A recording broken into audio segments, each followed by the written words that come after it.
오늘 본문의 말씀을 가지고 가장 큰 축복이라는 제목으로 하나님이 주시는 은혜의 말씀을 함께 나누기를 원합니다. 한번 따라해 볼까요? 가장 큰 축복. 가장 큰 축복. 본문에 보면은 나만이라는 사람이 등장합니다. 그런데 나만이라는 사람을 5가지로 하나님께서 그 사람이 어떤 사람인지를 설명하고 계십니다. 오늘 1절을 제가 다시 읽을 터인데 할 수 있으시면은 동그라미를 쳐가면서 이 사람이 어떤 사람인지 하나님이 말씀하시는 5가지를 발견해 보도록 하겠습니다. 제가 1절을 읽겠습니다.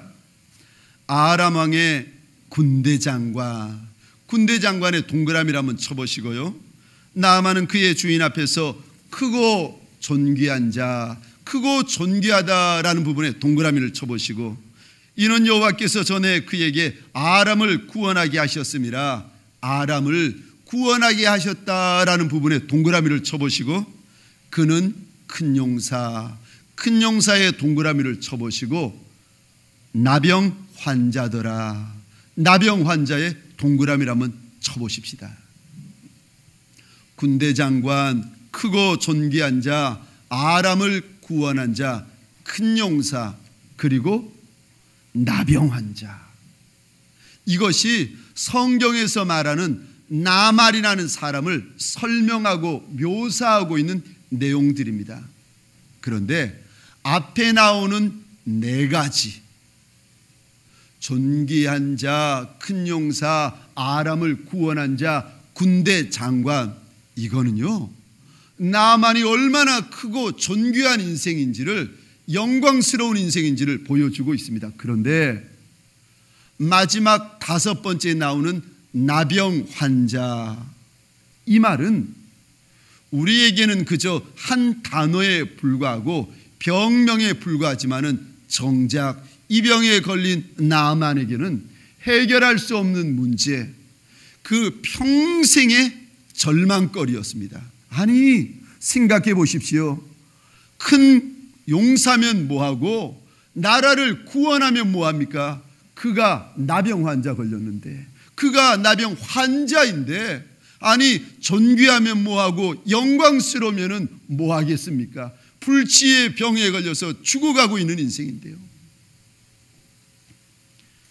그런데 나병 환자라는 이 해결할 수 없는 문제거리, 해결할 수 없는 절망거리 때문에 나만이라는 이 인생이 하나님을 찾고 하나님에게 구하고 하나님을 만나고 있습니다. 그가 나병 환자, 나병이 없었더라면은 이 크고 존귀한 인생이 하나님을 찾겠습니까? 하나님을 향하여 그 얼굴을 들겠습니까? 아니요, 안 합니다. 왜요? 그 인생이 잘 먹고 잘 살고 있기 때문에, 부족한 것이 없기 때문에 만왕의 왕이 되시며 만주의 주가 되시는 하나님을 향하여 엎드리지 않아요. 그런데 하나님께서 그 인생을 만나고 싶으시니까, 하나님께서 그 인생과 함께하고 싶으시니까 그에게 약함을 허락하셨는데, 그것이 무엇인가? 나병. 문제가 있으니까 나만의 마음이 가난하여지고, 어려움이 있으니까 나만이라는 그 잘난 사람이 하나님을 찾기 시작합니다. 사실 우리에게도 이 문제만 없다면 하는 그 문제가 우리 인생 가운데 있습니다. 내 가정, 내 사업장, 내 인생 가운데 이 어려움만 없으면 하는 어려움이 우리 가운데 하나 둘씩 숨어 있습니다. 그런데 나만에게 있었던 그 어려움 때문에 아람 땅을 떠나서 하나님에게로 달려왔던 것처럼, 내 인생, 내 가정, 내 사업장에 숨어있는 문제와 어려움 때문에 우리가 하나님에게로 나아오고 우리가 하나님에게 엎드리는 줄 믿으시기 바랍니다. 그 문제, 그 어려움, 그 절망거리가 나를 죽이고 망하게 하는 것이 아니라 나로 만왕의 왕이 되시며 만주의 주가 되시는 살아계신 하나님 앞에 달려 나오도록 만드는 것입니다. 그러므로 우리 주님께서 이렇게 말씀하십니다. 마태복음 5장 3절입니다. 심령이 가난한 자는 복이 있나니 천국이 그들의 것이며, 여기 심령이 가난하다에서 가난하다라는 원어적인 의미가 무엇인가 하면은 사업을 하다가 망하다, 파산하다라는 뜻이요. 잘해보려고 애썼지만은 이래저래 길이 풀리지 않고 빚져가지고 그만 사업이 망해버리는 거예요. 그 많은 빚을 감당을 못하니까 법원에서 집달리들이 나와가지고 가구 여기저기에다 빨간 딱지를 붙입니다. 그 모습을 볼 때 그 주인의 마음이 얼마나 녹아내리겠어요. 그 마음의 상태를 가리켜서 하나님께서 가난하다 말씀하시는 그 원어적인 뜻이 바로 그 상태입니다. 그런데 깨어진 마음, 모든 것이 망해서 소망 없는 것 같은 그 마음의 상태를 가난하다라고 이야기를 하시면서 그 가난한 마음을 하나님께서 뭐라고 말씀하시는가? 복이 있다. 왜요? 왜 가난한 마음을 복이 있다 말씀하시는가 하면은 우리는 우리 안에 본질적으로 교만한 것을 감추고 있습니다. 사람들 앞에서, 심지어는 하나님 앞에서 내가 불쑥불쑥 교만한 것들을 드러내고 불쑥불쑥 내 머리를 들 때가 많이 있는 인생이에요. 그런데 내 마음이 이렇게 가난하여지면은 사람이 아니라 우리 하나님 앞에서 절대로 머리 둘 수 없는 상태가 되어집니다.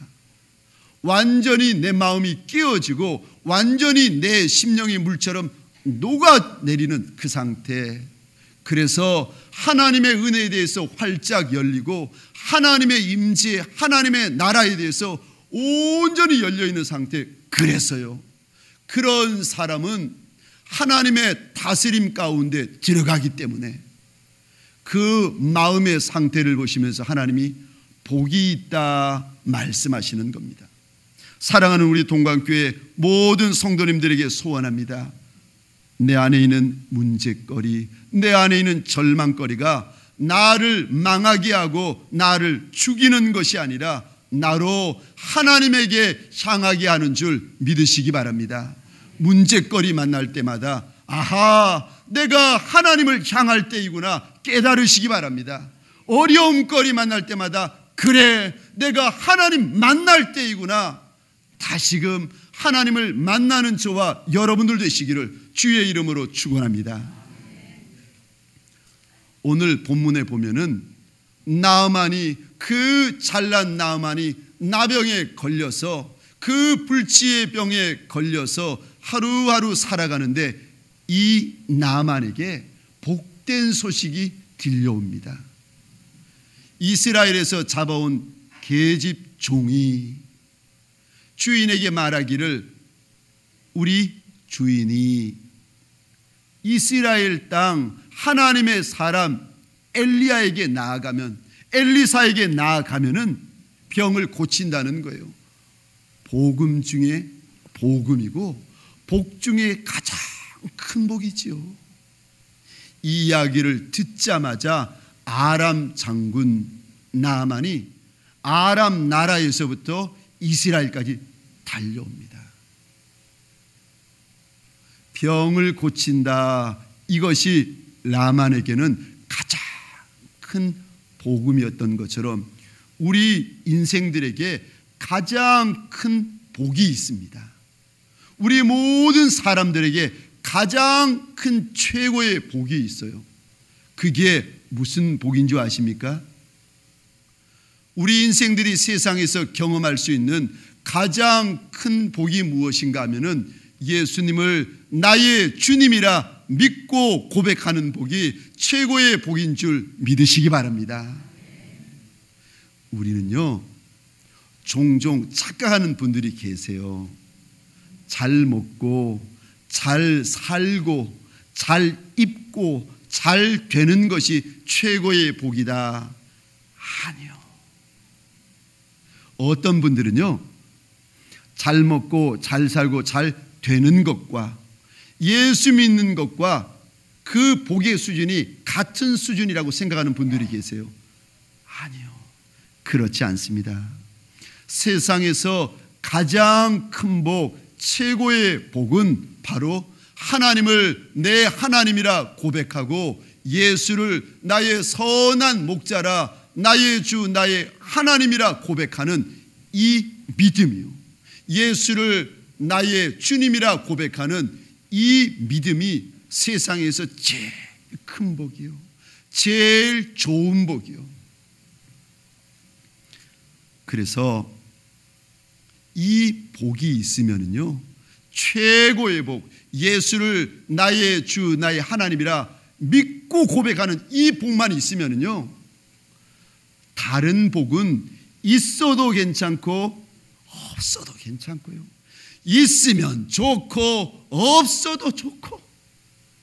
그런데 다른 복이 아무리 많고 넘쳐 흘러도, 군대 장관이고 나라를 구원한 큰 자고 큰 용사고 존귀한 자라 할지라도 예수 믿지 않으면은, 하나님을 알지 못하면은 그 인생이 가장 비참하고 불쌍한 인생인 줄 믿으시기 바랍니다.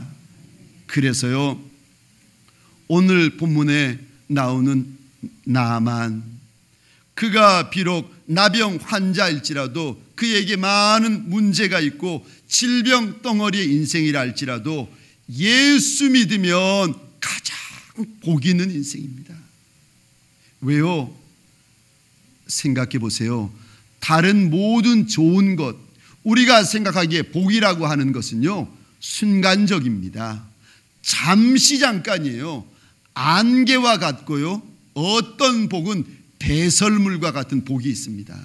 그런데 예수 믿는 이 복은 이 땅에서 뿐만이 아니라 하나님 나라에까지 영원한 복이 되어집니다.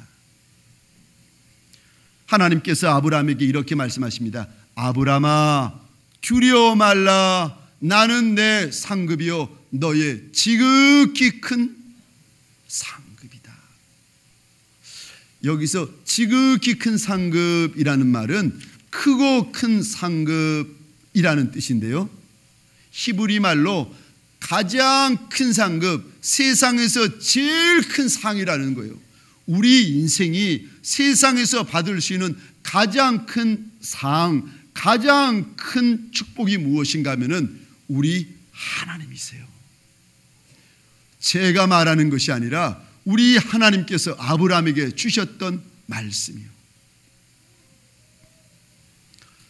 신년 특세 2주간 동안 룻기로 신년 특세를 달려왔습니다. 어느 날 룻기 2장을 할 때였습니다. 2장에 나오는 룻의 모습이, 모압 여인 룻의 모습이 어떠했는가 하면은, 남편은 일찍 죽었죠. 가진 재산은 없지요. 먹고는 살아야 하죠. 이러니까 이 여인이 남의 밭에 들어가서 남이 추수하다가 흘린 것, 남긴 것, 떨어뜨린 것을 주워 먹고 하루하루 연명하면서 사는 인생이 되었습니다. 제가 이 모압 여인 룻을 묵상하고 묵상하다가 하나님 앞에 그런 고백을 드렸습니다. 하나님, 룻이라는 이 여인이 너무 불쌍하네요. 땅에 떨어진 것, 밭에 떨어진 것을 주워 먹고 사는 이 여인이 너무 불쌍하네요. 이 여인이 베들레헴에서 가장 불행한 여인인 것 같아요. 하나님, 이 여인이 너무 안 됐어요. 점심 식사 시간까지 제가 그 룻이라는 여인을 묵상하며 하나님 앞에 그렇게 속으로 고백하고 있었습니다. 그런데 갑자기 제 마음에 감동이 오기 시작했습니다. 하나님, 이 여인 룻이 너무 불쌍한 여인이네요. 그런 고백을 드리고 있는데 갑자기 마음에 감동이 오는데, 아들아, 아니다. 이 여인이 가장 복 있는 여인이다. 제가 그 감동을 받으면서 바로 하나님 앞에 이런 고백을 드렸습니다. 하나님, 그렇겠지요. 이제 4장에 가면은 이 가난한 여인이 베들레헴의 부유한 자 보아스와 결혼하게 되니까, 그리고 나중에 다윗의 증조모가 되니까, 나중에 예수의 계보를 잇는 디딤돌 같은 여인이 되니까 나중에 복 있는 여인이 되겠죠. 제가 그렇게 고백을 했는데요, 다시 마음 가운데 하나님이 주시는 감동인데 아니라는 거예요. 이 여인이 지금 가장 복 있는 여인이라는 거예요. 왜냐하면 사람들이 볼 때에 못 먹고 못 입고 못 되어서 불쌍해 보일 수 있지만, 그래도 이 여인은 하나님을 믿고 하나님을 의지하는 여인이기 때문에 이 땅에서 가장 행복한 복 있는 여인이라는 것입니다. 제가 그때 식사를 하고 있었는데 식사를 잠깐 멈추고 눈물로 하나님 앞에 이런 고백을 드렸습니다. 하나님, 내 어머니가 돌아가시니까 친척분들이 이렇게들 말했습니다. 경렬아, 내 어머니는 불쌍한 여자였다. 여자로서 한평생 가난하고 힘들게 살았던 불행한 여자였다. 제 주위에 있는 친척분들이 내 어머니를 보며 이렇게들 이야기를 했습니다. 그러나 하나님, 우리 어머니는 불쌍한 여자도 아니고 불행한 여자도 아니고 하나님을 믿었다는 것, 그거 하나만으로도 세상에서 가장 행복한 여인이었군요. 사랑하는 성도님들 가운데 서로 못 먹고 못 입고 못 사는 분이 있을 수 있습니다. 룻처럼 땅에 떨어진 것을 주어야 살 수 있는 그런 이들도 있고, 어떤 분들은 하는 일들마다 안 열리고 안 풀리는 분도 있을 수 있어요. 어떤 분은 몸에 심각한 질병을 가진 채로 하루하루 어렵게 살아가는 분도 있을 수 있습니다. 그러나 기억하십시오.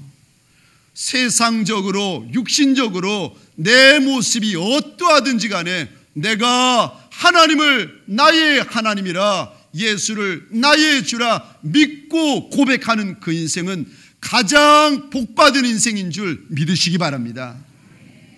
세상에 있는 것 어떤 것 때문이 아니라, 육신적인 것 어떤 것 때문이 아니라, 만왕의 왕이 되신 그분, 만주의 주가 되신 그분을 가리켜 아바 아버지라 고백할 수 있는 믿음이 있기 때문에, 하나님을 믿고 하나님을 의지하는 것, 그거 하나 때문에 세상에서 가장 복 있는 인생이라는 것입니다.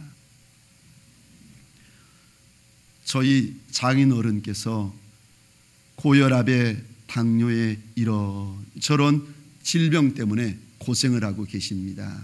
그러다가 치매까지 오셔가지고 집에서 간호하고 이렇게 돌보아 드리다가 의료적인 치료가 문제가 되어가지고 요양원에 데려가시게 되었습니다.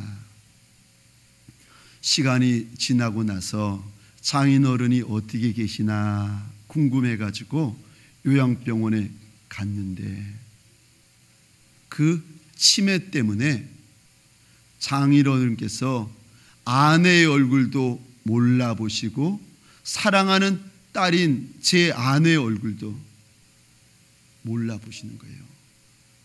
장모님의 얼굴도 몰라보고 딸의 얼굴도 몰라보시고, 그 모습을 보다가 제 아내가 아버님과 눈이 마주쳤는데 마치 아버님의 눈길이 어떤 눈길이었는가 하면은 길에서 낯선 사람을 보듯이 아무런 애정, 아무런 사랑하는 마음이 담겨져 있지 않은 그냥 무미 건조한 눈길, 그 눈길로 자기를 바라보고 있는 모습을 발견한 거예요. 그 모습을 보면서 얼마나 마음 아파하고 힘들어하는지, 평생의 주의 나라를 위하여 대장부처럼 일하셨던 저희 장모님이 남편의 그 모습을 보시면서 얼마나 슬퍼하시는지요. 그러다가 돌아올 시간이 되어가지고 장인어른을 뒤로 하고 나오는데 갑자기 장모님이 확인할 것이 있다라고 하시면서 발걸음을 돌이키시는 거예요.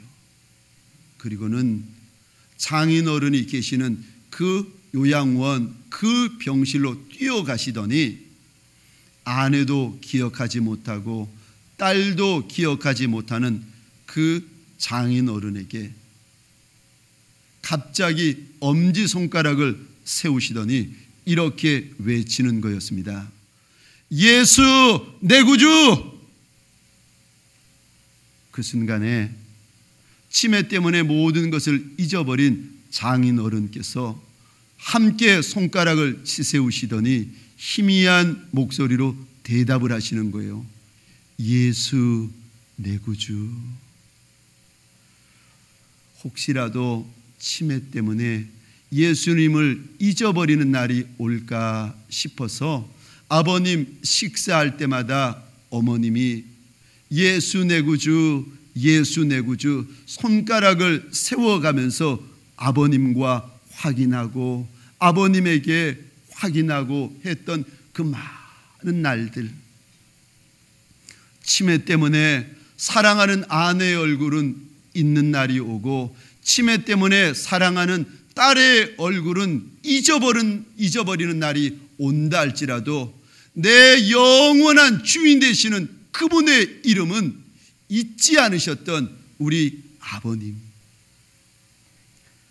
엄지손가락을 세우시면서 그 모든 기억이 끊어지고 그 모든 기억이 지워진 그 상태에서도 예수 내 구주.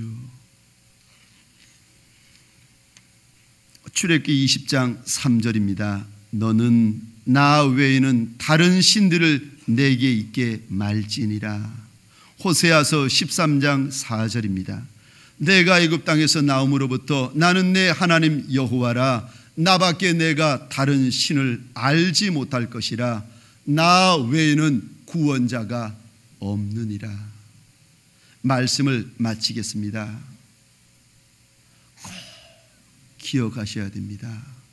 내 인생에 무슨 일이 일어나든지 절대 잊지 말아야 될 것은 예수 믿는 복이 세상에서 가장 큰 복이고 예수 믿는 복이 세상에서 가장 좋은 복인 것을 절대 잊지 아니하는 저와 여러분들 되시기를 주의 이름으로 축원합니다. 이 복을 나만 누리는 것이 아니라 이 복을 예수 알지 못하는 이들과 나누고 예수를 믿었다가 떠나가는 이들과 함께 나누는 저와 여러분들이 되기를 소원합니다. 이스라엘 땅에서 잡혀왔던 어린 여종은 그 잡혀온 그 자리에서 복음을 나누고 증거하였던 것처럼 소원하기는 내 가정, 내 사업장, 내 동네, 내 거처에서 예수의 이름을, 예수의 사랑을, 예수의 권세를 함께 나누는 저와 우리 모든 동광의 권속들 되시기를 주의 이름으로 부탁드립니다. 하나님, 주님이 남겨놓으신 피 묻은 십자가, 하나님 이제는 짊어질 수 있는 믿음이 있게 하시고 내 주님이 걸어가신 좁고 험하고 거친 그 길, 이제는 내 주님을 따를 수 있는 거룩한 소원이 우리 안에 가득가득 일어나게 하여 주옵소서. 동방의 박사들은 내 주님 사랑하여 황금과 유향과 몰약을 드렸지만 하나님, 우리 가운데 황금을 드릴 리가 누가 있고 우리 가운데 유향과 몰약을 드릴 리가 누가 있겠습니까? 하나님, 하나님 소원합니다. 사랑하는 내 마음을 주님 앞에 드리게 하여 주옵소서. 사랑하는 내 주님 앞에 입술과 내 손과 내 발을 내어놓는 동방의 권속들 되게 하여 주옵소서. 주님을 쫓고 주님을 따르되 내 주님 만나는 그날까지 주님을 쫓고 따르는 제자들 되게 하여 주옵소서.